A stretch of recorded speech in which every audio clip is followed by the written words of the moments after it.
It's a SWR-barbecue. That's a barbecue SWR 999 style. This Sunday from 8 a.m, Bunnings Blacktown, the SWR crew will be on the tongs serving up the finest snags on the face of the earth. Thanks to station sponsor Woodcroft Quality Meats, the Sausage Kings. So come down, say hi, grab a snag. Sunday from 8 a.m, Bunnings Blacktown. Onions on the bottom? Not a problem. We can play hide the onions. Doesn't sound half as much fun as hide the sausage. SWR 999. SWR 999 is your local station in Sydney's West, featuring shows for our community plus the 70s till now. This is SWR 999.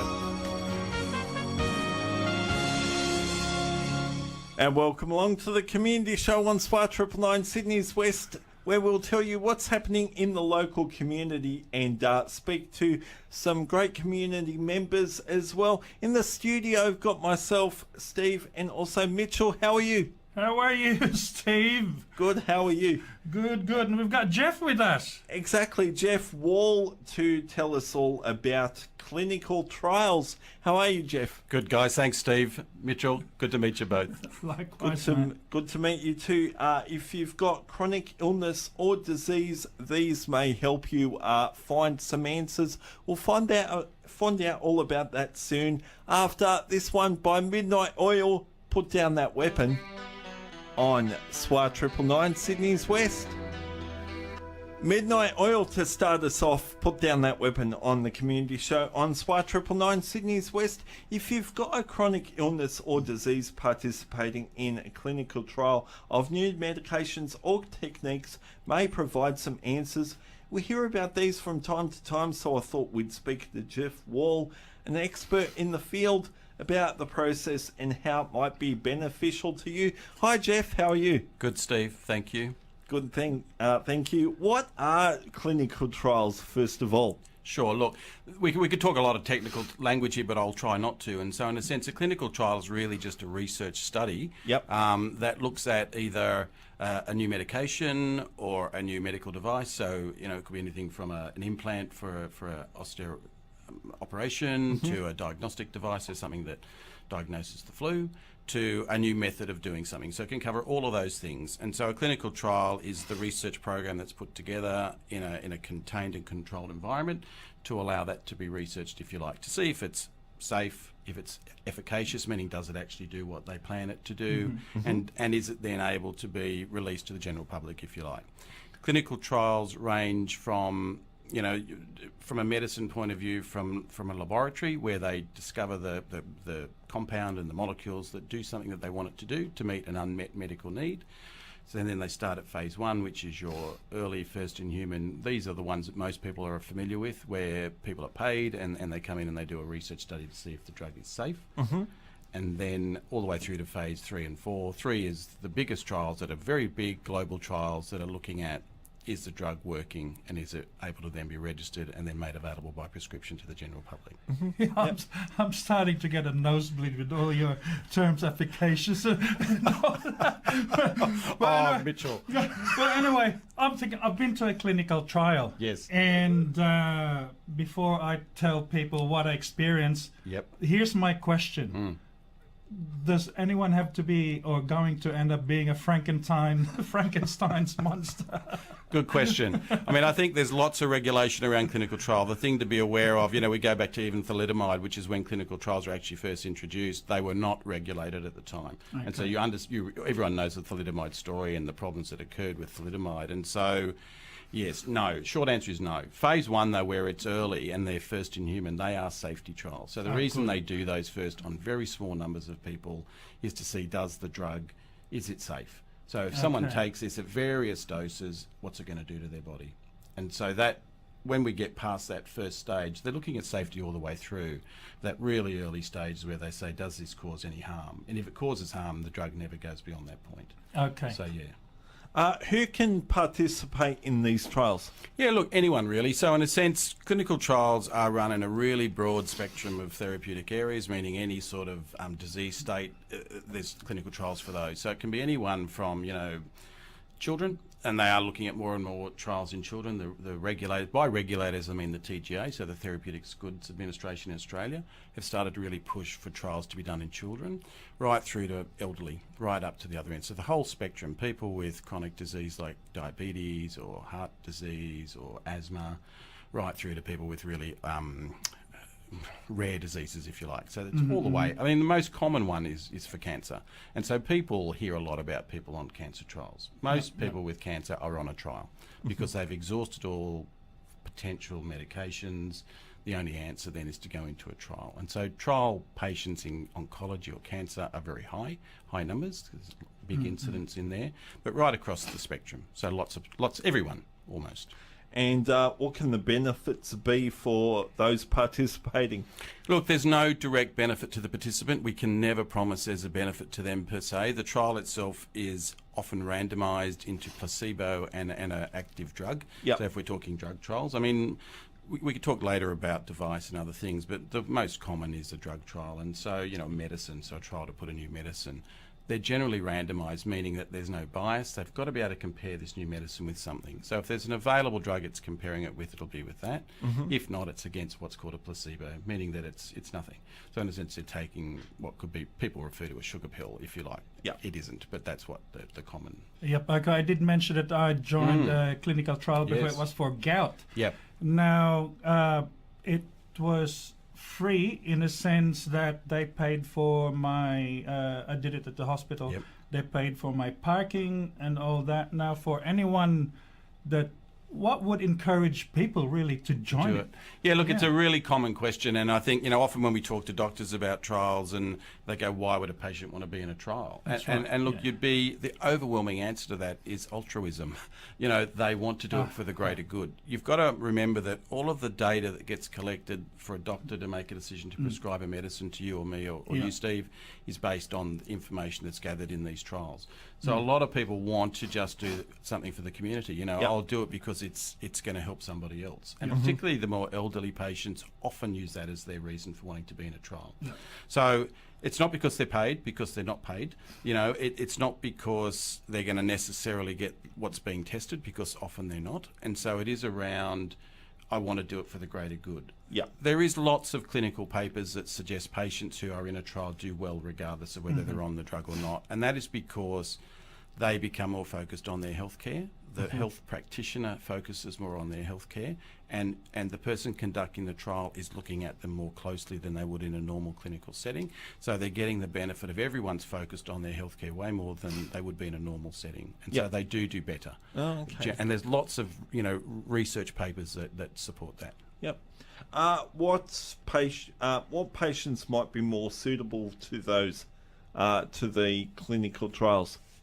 Yeah, look, it depends on the trial. So I think every trial has what's called inclusion and exclusion criteria, meaning that the scientists, the people that have written the trial protocol, sit down and look at what's the best population for this trial. And so it could be based on the disease state or whatever it may be. But just bear in mind, clinical trials are very controlled environment. So they're not the normal environment outside when you're seeing your normal doctor. So we look at people that fit certain fairly strict criteria that meet a trial. So if it was an asthma trial, it would be people that are asthma over a certain age, maybe taking a certain medication, and who have respiratory results, so their spirometry and those sorts of clinical measurements that meet a certain criteria.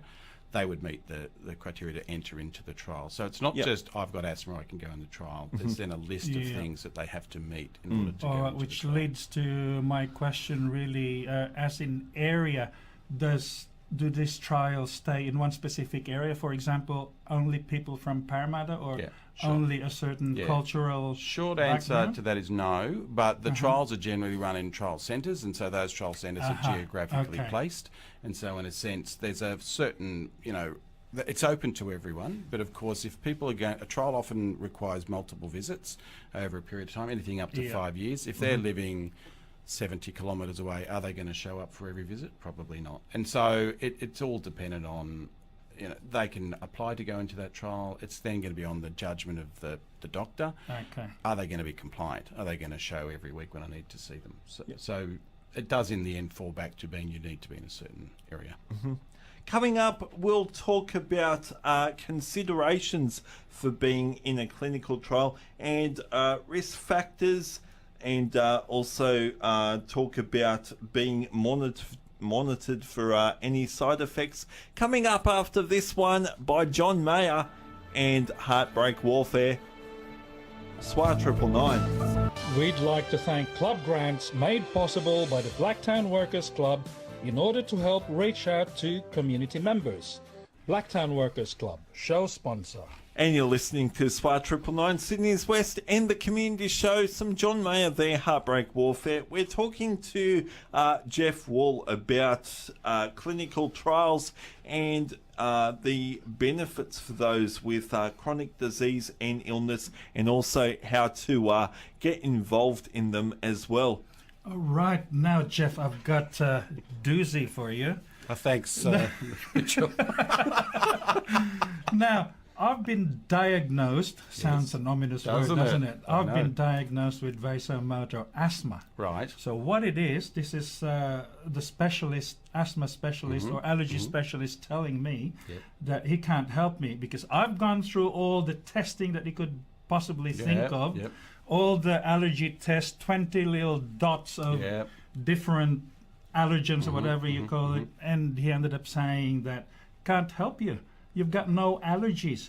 Your system is overreactive. So vasomotor to me means that it's a mechanical reaction to, and I think asthma is a specific medical term. It is. Yeah. What are you saying? What you're saying is there a clinical trial for it? Yeah, That's what you're asking me, aren't you? Yes. Would they? Can you help me, Jeff? Actually, I can. There is in every country there's and this is now regulated, it has to happen, there is a register of clinical trials that are occurring in that country. Yep. And so they either have to be listed on a global register or Australian register. You can't conduct a clinical trial here unless you register it. So there's a website called anzctr.org.au. I'm sure we can put that up later. That you can go in and search for a trial. It just so happens that I've searched your condition and there is a trial for that. And it's currently recruiting, you'd be happy to know. Wow! But I think the unfortunate thing is they're trying to see where it is. I don't think it's local. So I think the problem is that, I can't see on my phone where it is, but there is a trial. You'd be happy to know, Mitchell. Is it in the country? Yes, because that's on the Australian register. So if you look up that register, that website, you'll find a trial for your condition, potentially. All right, but I've got like a Marvel superhero where I can sniff people out. Some women get annoyed with me because if their perfume is less than $100, most of the time it is chemical based. And you're getting a reaction. And I'm getting a reaction. If it's more than $100, usually it's oil based. So well, there's a lesson there, but I won't talk about it. I'm not touching that. No, best you don't, I think. If people are listening and they think it's right for them, like Mitch might be thinking now, what are some things to consider prior to participating? Yeah, look, I think if you're looking at going into a clinical trial as a participant, the centre that you deal with will help with this obviously enough, and so they'll provide what's called an informed consent form. And so that is a fairly lengthy document these days that details what's going to occur in the clinical trial. It's going to highlight the risks for you, and that can be as risky as if I'm going to take blood, you could have a reaction, a vasovagal part. So it goes into a lot of detail around what's going to occur in the clinical trial. Those things should be given to you ahead of you signing what's an informed consent form to go into the trial, and then you should take that document and go and discuss it with your treating doctor, whether that be your GP or for you, it might be a specialist, your respiratory specialist. Talk to your family, sit down and make a really good, solid decision around, is this a good fit for me? Do I want to participate? So there's lots of information there up front. Some centres will invite you in and just have a conversation with you about the trial and then let you go home again and think about it and then come back. So lots of information to consider, and you should do that as a matter of course before you sign up for a clinical trial. What are the risks involved? There's always risks. So you've got to understand that a trial is testing something that's not approved. So in a sense, if it's a medicine that isn't approved yet for the market, or it's a medicine that's been approved for one use, but they want to test it for another use. So it's an unapproved medicine. So there's a risk with that. But by the time they get up to the trials that we would see in the community, and so what I call phase 3 trials, which are the larger scale trials that we talked about earlier, they've got lots of safety information on those. So they know they're very safe, because it wouldn't move through the phases unless it was. However, it still comes with some risk. And so they will outline that in that informed consent document that I talked about, the information sheet. It's good to understand what those risks are. If you're talking to a trial investigator, a doctor running the trial, it's good to be asking lots of questions. What risks do I face in this trial? Sometimes they're minor, sometimes they're greater. If we're doing a device, say, that has to go up into your nose to do a swab, there's still a risk with that, albeit small. But it's understanding what those risks are is a really good thing to do as part of your due diligence. And I'm pretty sure that people conducting the trials would make you fully understand. Absolutely. Or even in your own language if you're not confident about that particular language they're using. Correct. So again, with regards to that, some trials are translated, so they will give you an information, or they'll have a translator on site. Not every trial does. So if you're non-English speaking, it's best to ask them up front, do you have this in a translatable version? If they don't, then you won't be eligible for the trial. And so it depends, varies from trial to trial. I can. This is an input that I can put in, I guess, because I was born in the Philippines. Half of my life in the Philippines. I'm 54 now. Now, the thing is, I would have more antibodies coming from the Philippines as compared to Australia. So I guess for people that are doing clinical trials, that would come in handy because they check your blood and all that. Absolutely, and I think sometimes trials look for people with various backgrounds. So in a sense, sometimes they want Asian background or they want this or that because they're looking at, does the drug react differently in someone from a different region? And so that's important. And the good thing in Australia is we've got such a multicultural population that you don't have to go to the Philippines to do the trial. You can do it here and ask for a Philippine population. So it's a good point. That's one thing though, if those I'm going to watch this on video later on, I don't look Asian, but... No, you don't, but I can hear it in your voice. Yes, that's it. But that doesn't mean that I don't have the exposure to the environment. Absolutely right. Will people be monitored closely for side effects and any changes to their condition? Yeah, good question, Stephen. Absolutely. I mean, it's part of the process. So I think when we talked at the beginning, I said one of the benefits is that people are monitored more closely. So, the monitoring for an untested or unapproved drug is way more than it would be in a normal setting. So if you're getting a prescription from your doctor, normally you go away, and unless you come back and report something, he's not looking for it, he or she.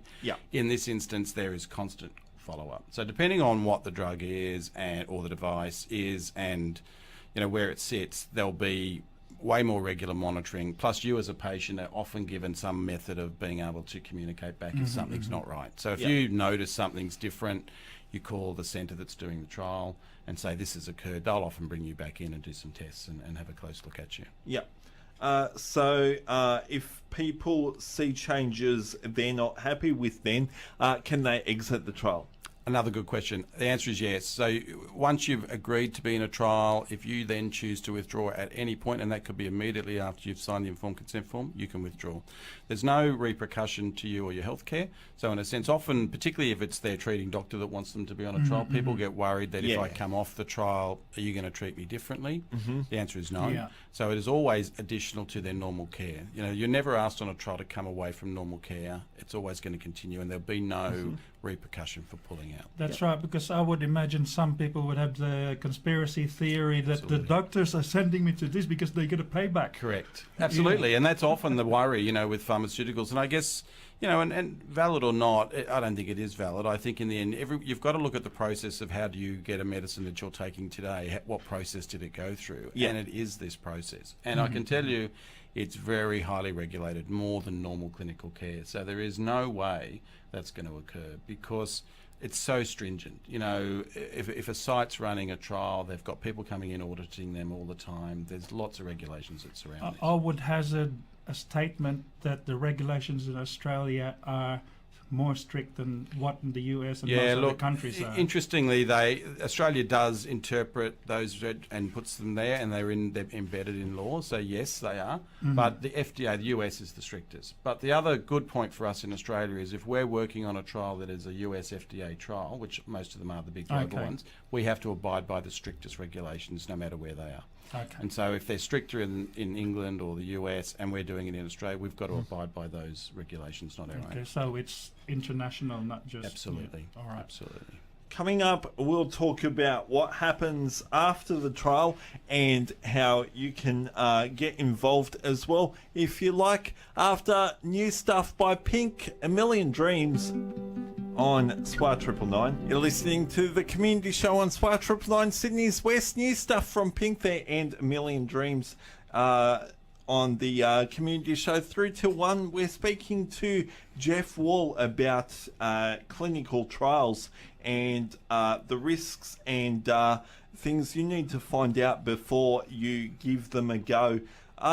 Jeff, we were speaking about the things that the things you might find out in clinical trials and the health conditions. Yes, I've got a question related to that. I'm not surprised, Mitchell, for some reason. You seem to have a lot of questions, but that's good. Now, here's I'm going to lead you into it. Okay, So what basically happens during clinical trials, they test a particular medicine or a drug for one thing, and then eventually they find out that it's good for something else as well. And one of the it's now common, is Viagra. I know that it was originally tested for the heart condition loosen the whatever's blocking that. Yeah. And there was some other benefit for it, better circulation and better performance for other people and also for women. That's right. Are you aware of something similar to that situation? Again, another good question. Thank you, Mitchell. Look, most drugs have side effects, which is what you're talking about. So you're right. Oh, that's a side effect. Correct. So when it's tested, doesn't mean it's negative. Not necessarily. Yes. Side effects are not always negative. So in a sense, that's something to be aware of. You know, it's not always a negative outcome that's of the drug. Viagra was a good example because it was used for cardiac intentions and had other positive uses for sexuality. And so that was great.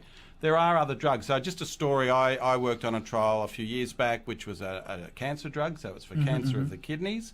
The trial I worked on wasn't for cancer at all. What they discovered in some of the side effects, which it had a positive effect on aging. And so we were looking at it from a point of view of older people and anti-aging. And so it did prove that this drug, which was originally based as a cancer drug, an oncology drug, had a really positive side effect on older people. And by anti-aging, I don't mean all of a sudden they looked 20, but they had greater capacity to walk further, they could move more freely, they had heaps better capacity for their activities of daily living, if you like. So it was a really positive outcome. The important point here, though, is that once you want to look at that drug for a different use, you've got to go back and trial it. So you can't just say it's had positive side effects, you can now prescribe for that. You've got to go back through the process, and then there'll be a new trial, like there was in this case for anti-aging.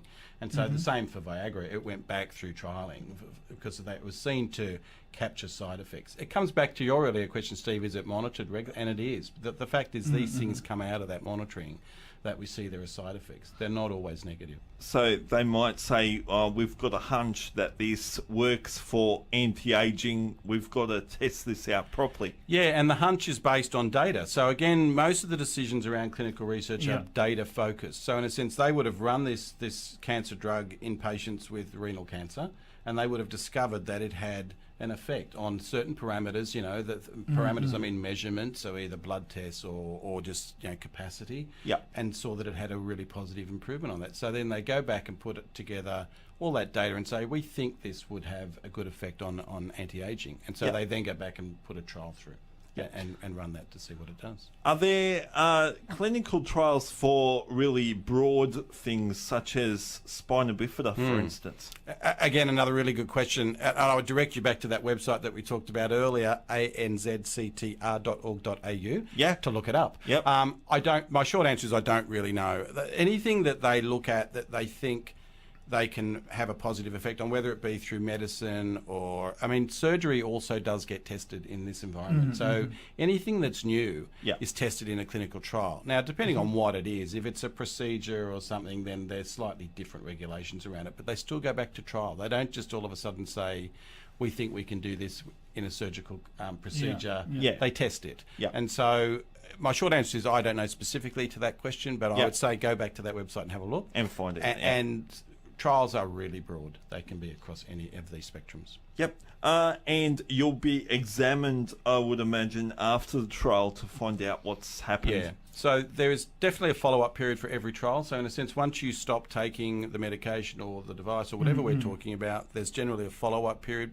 And they do a lot of work on that to see how long that period has to be, but you are brought back for follow-up. So in a sense, you're looked at, there'll be a final examination. There'll then be potentially another follow-up for a period of time to say, we need to know if anything's occurring after that period of time. If it's a drug, for instance, they have what's called a half-life. They stay in your system for a certain amount of time, then they're gone. And so they look at it in terms of how long are you going to possibly have an effect from that drug. We'll follow you up for that period of time.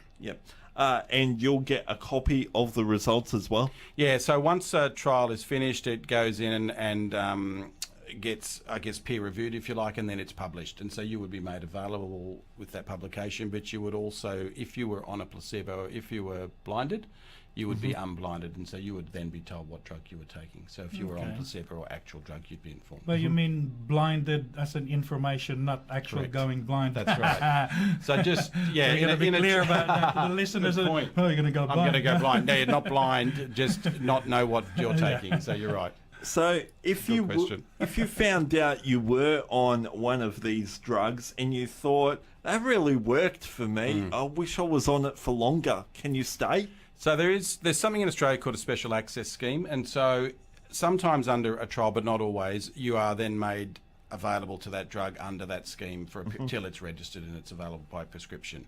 Sometimes if you as an individual responded really well, your doctor can apply to the company overseas that produces that drug and through a special access scheme with the TGA, and so you can. Generally no is the answer, but there is schemes that enable you to be made available, and so it varies from trial to trial and drug to drug. We're going to talk about privacy issues.